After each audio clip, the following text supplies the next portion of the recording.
What is going on? I am Northwest Arkansas. It's your boy Randy Wilburn. I'm here doing something different on a Labor Day. Yes, I know it. I look crazy. I just rode my bike to the office to record this podcast episode, and I wanted to share with you the behind the scenes. So everybody's going to see this from start to finish. And let me just hit record on this to make sure that we get it in full swing.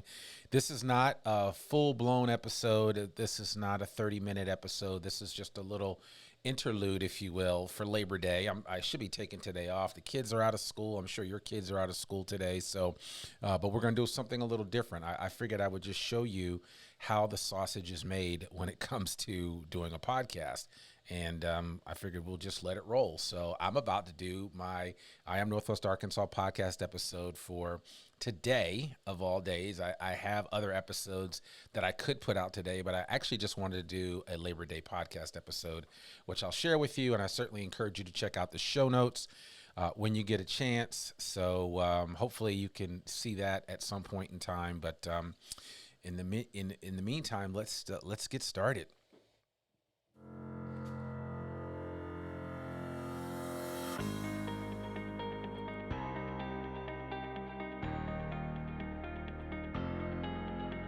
It's time for another episode of I Am Northwest Arkansas, the podcast covering the intersection of business, culture, entrepreneurship, and life in general here in the Ozarks. Whether you are considering a move to this area or trying to learn more about the place you call home, we've got something special for you. Without further ado, here's our fearless host, Randy Wilburn. Hey, what is going on? I am Northwest Arkansas. It's your boy Randy Wilburn. I'm here with a brand new episode for you, a Labor Day special episode of the podcast, Labor Day 2022. Excited to be with you guys today. As I always am. I know I always start that off. I may have to come up with something different. But anyway, yes, today is Labor Day as I'm recording this, Labor Day 2022. And I just wanted to do something a little different. I'm actually doing a live into Facebook right now. I will also share this video out on our other channels later. But I just figured I would try something different. And I just really wanted to talk about Labor Day. I wanted to talk about what this holiday means for a lot of people. I know sometimes we think of it as the end of the summer. I know some of you are out on Beaver Lake. Getting those last minute rides on the lake with your jet skis or whatever you're on, or just jumping out of your boat and into the lake, or just fishing, or maybe you're floating the Buffalo today or the Kings River or something like that. But the bottom line is this is the end of summer and we are now getting ready for the fall. But I also think we shouldn't forget about the significance of this date. We shouldn't forget about the significance of Labor Day. I think that, obviously we celebrate Labor Day the first Monday of September. Kind of marks the end of summer for us. The start of schools is happening in some places, and in other places like here in Northwest Arkansas, our kids have already been back in school for a period of time now. And then, there's also the reason to put white away, right? So if you're wearing white shoes right now, you're really not supposed to be wearing them. But I'll share that story in a second. Anyway, I thought that was funny. But I didn't wear white all summer. I don't know what happened. I didn't pull out my white bucks, and I don't know. It was so hot. I just wore flip flops. I wore my Jesus sandals all summer because it was so freaking hot. So there it is. Anyway, so just let's talk a little bit about history and Labor Day, right? I mean, I am a history major, and it's something that I've always enjoyed. And so when you think about Labor Day, it really only became a thing after the recession of the 1870s. And after that period of growth just after the Civil War, and there were just a lot of things happening, and especially in the more urban environments throughout the United States, which there weren't many, but the urban environments that did exist, there was a lot of factories, a lot of industry, and workers were looking to come up with ways to fight for fair wages, They wanted better working conditions and an eight-hour workday, something that we kind of take for granted now, but back in the day that wasn't always a thing.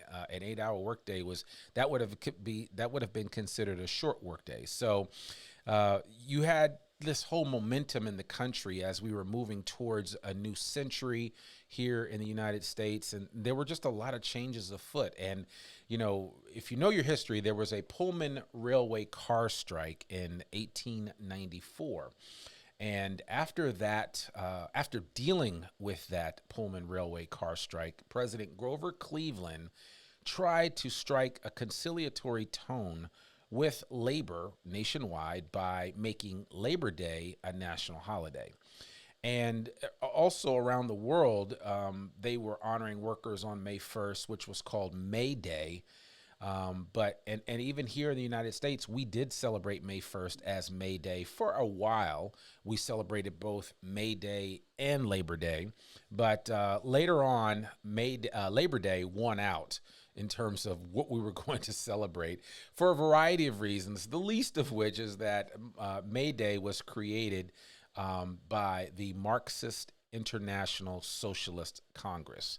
They were the ones that started May Day. So clearly, we were, as a country, we were not trying to espouse that belief system. And take that for what it is. You may or may not agree with me, and I'd love to know your thoughts on this. But the bottom line is that was what was happening, and I'm just retelling history, right, and how we've dealt with this. So in our country here, we celebrated Labor Day, and Labor Day was a big holiday for a while, up until maybe the 60s or 70s when things really started to change. But in several major cities, Labor Day was a really big deal. They would have parades, which they still do, but they're not nearly as involved as they used to be. And even in some of your smaller towns, you would see Labor Day events, but especially in your larger cities. So, there was that. And so now it's interesting because here we are in 2022, and we are coming out of the pandemic, and there are just a lot of things that are happening that we're having to make sense of. And so everyone has had to reconsider how work is done. And what should work look like, right? And I think about my neighbors that I walk past every morning when I'm out on my walks. Some of whom I never saw prior to the pandemic. Now I see all the time because their work schedules afford them the ability to work from home. And so there's a lot of new aspects to work and to labor that have been impacted by the pandemic. And there are practices behind labor that have fundamentally changed. I mean, if you look at Brian Chesky from Airbnb, who basically said, we're going to be working virtually forever. And that's always how it's going to be. I have some friends that have businesses that say that they're never going back to a quote unquote office. And I think it's going to be interesting to see what that looks like over time. I think that I have other friends that say, listen, culture is everything, and we've got to have a workplace. We have to have a work environment. We have to have a place for people to come. And so it's going to be interesting to see how this plays out, and where labor goes in the future. But I do believe with the advent of technology, artificial intelligence, there is the move for Skynet. I'm being funny, but I'm not. There is just this whole just changing of the guard when it comes to how we do work and the type of work that we do. And so I think it's going to be really interesting to see how labor evolves over time and what that looks like. I think that labor is going to look markedly different for my kids and your kids, if you have children, and your grandkids, than it looked for me or for you. And I'm a Gen Xer. There are baby boomers out there. I think that all of us have different experiences about the workplace.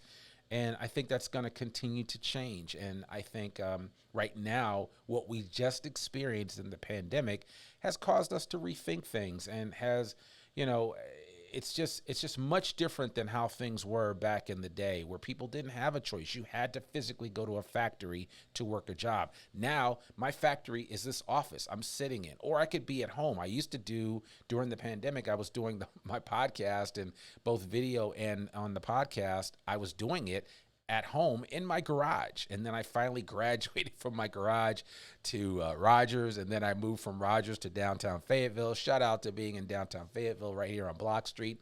Come visit your boys sometime. I'd love to see you. We could grab coffee.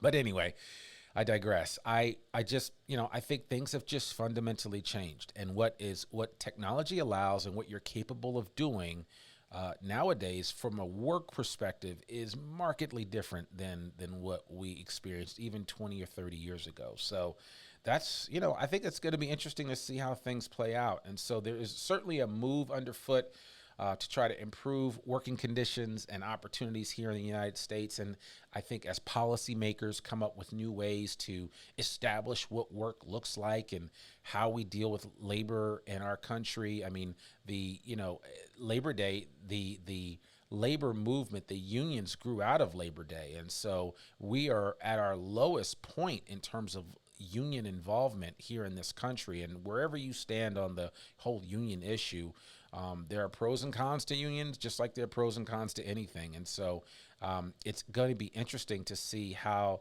labor continues to evolve, and how unions evolve over time with the changing of times and the changing of technology. And so even right here in Northwest Arkansas, we had a chance to bring on some folks from Skills Lab Training up in Bentonville.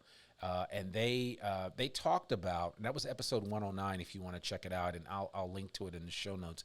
They talked about ways that the next generation of workers here in Northwest Arkansas are being prepared for success in the labor force. And so they are trying to help young people, your young people, those kids that are in high school, like my kids at Fayetteville High School and elsewhere, Springdale, Rogers, Bentonville.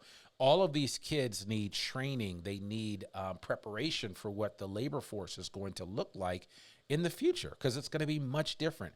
And for some of us as parents, it's going to be hard for us to relate to what labor looks like in the future, because we all know what it looked like for us. And, all of us, like my wife, she tells my kids all the time, she went out and got a job at the age of 13, working at Star Market in Boston, Massachusetts. Shout out to Star Market. But so she experienced that. And so I think it's going to be interesting to see how things evolve, especially for our kids when it comes to the labor movement, when it comes to working. I mean, honestly, if my children technically do not ever have to step foot in an office if they don't want to. If they have an idea, if they have a plan for a business, or if they want to work at a business that basically provides a virtual workplace, then that's an option for them. And again, we don't have enough time to go too deep into this whole issue of is it good to have virtual workplaces? Is it bad?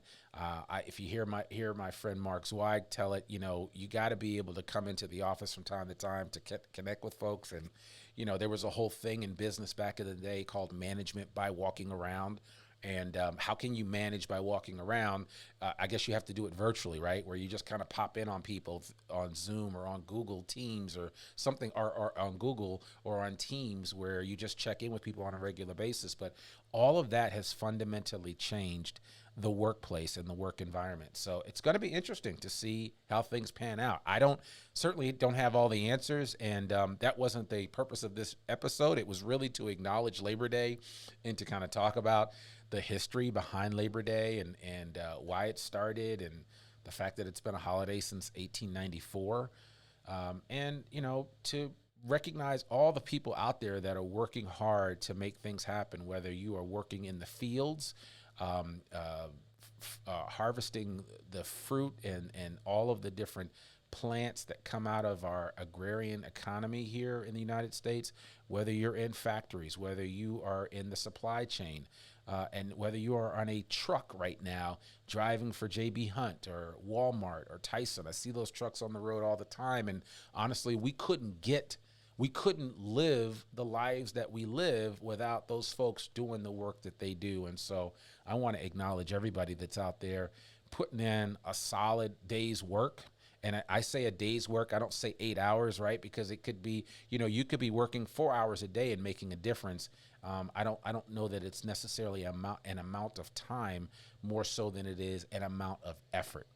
And also a desire to do something that you really enjoy doing, right? Because I think that's the other thing. Life's too short not to be working and laboring on the things that you love doing, if you can. And so I certainly would encourage you to take advantage of that. So that's really all I do have. I do feel like the future does look bright. Oh, I do want to share one thing. This whole issue about white after Labor Day, just so you know, historically, the reason why this all came about was because the upper crust, and I'm using air quotes now for those of you that are listening to the podcast, the upper crust frowned upon anyone wearing white after a certain period of time, and it was their way of kind of controlling fashion. And so they would make it a point to say, hey, wearing white after Labor Day was not a thing. And if you did, you were making a fashion faux pas. But in reality, there is no hard and fast rule to that. So I actually might pull out my white bucks. If you see me wearing them this week or next, don't judge me. Just know that I am not constrained by certain rules of fashion etiquette that may or may not be valid. I just happen to like white shoes. So if you do see me wearing my white bucks after Labor Day, just say hello.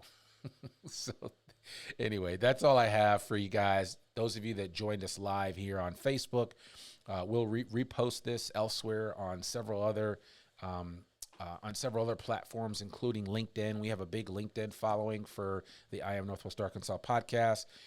We also have a huge following on Instagram. You can find us there. You can also, like you said, find us right here on Facebook, and just connect with us. We're probably going to do more of these live episodes in the future, and then I'm also going to be recording more with video as well. So there'll be more episodes with video that you'll be able to see and partake of. So I think that'll be kind of cool, and that's kind of where we are right now. So hey, I'm Randy Wilburn, the host of I Am Northwest Arkansas. I'd love some feedback from you if you get a chance.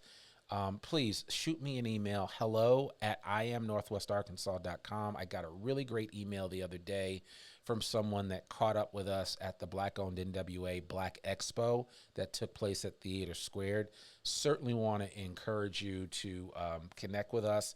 Let us know what you think about the podcast. If there's information that you'd like to get from us, please feel free to let us know. And if as always, if you listen to this podcast on iTunes or Spotify, we would love a review, but especially a review on iTunes. Now, a lot of people ask me, well, why, Randy? Why does a review on iTunes take more weight than any of the others? Well, it just so happens that iTunes, one of the largest aggregators of podcasts, and people look at those first. And for whatever reason, that Apple Podcasts post their reviews and they get out there. And so as we get more reviews, we will start sharing them live here on the podcast. We've shared some in the past, but we will do more of that.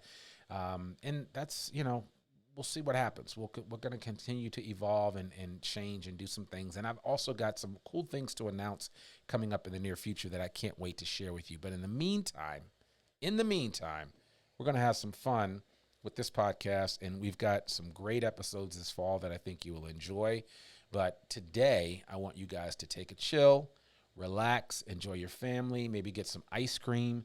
You can barbecue, whatever you want to do. Take advantage of today and enjoy your Labor Day. And I will talk with you soon. Peace. We hope you enjoyed this episode of I Am Northwest Arkansas. Check us out each and every week, available anywhere that great podcasts can be found. For show notes or more information on becoming a guest, visit IamNorthwestArkansas.com.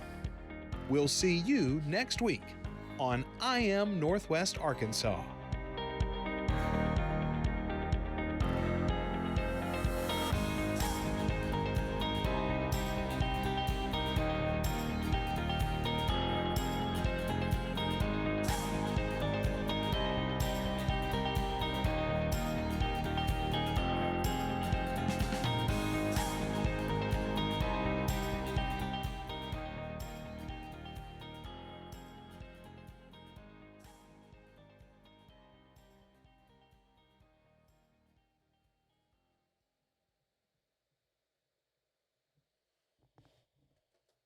All right, all right, all right. That was it.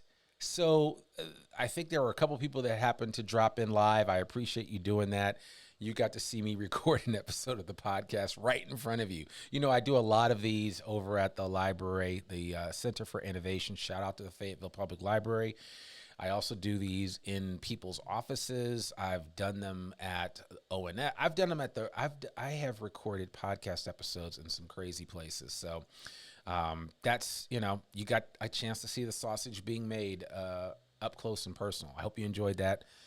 Definitely check out the podcast. Make sure you share it with other folks. And remember to check in with us. Hello at IANWA.Arkansas.com. And shout out to the Razorbacks for winning a great game this weekend. And I look forward to seeing them beat up on South Carolina on Saturday. I'm Randy Wilburn, host of the I Am Northwest Arkansas podcast. I appreciate y'all so very much. Peace and love.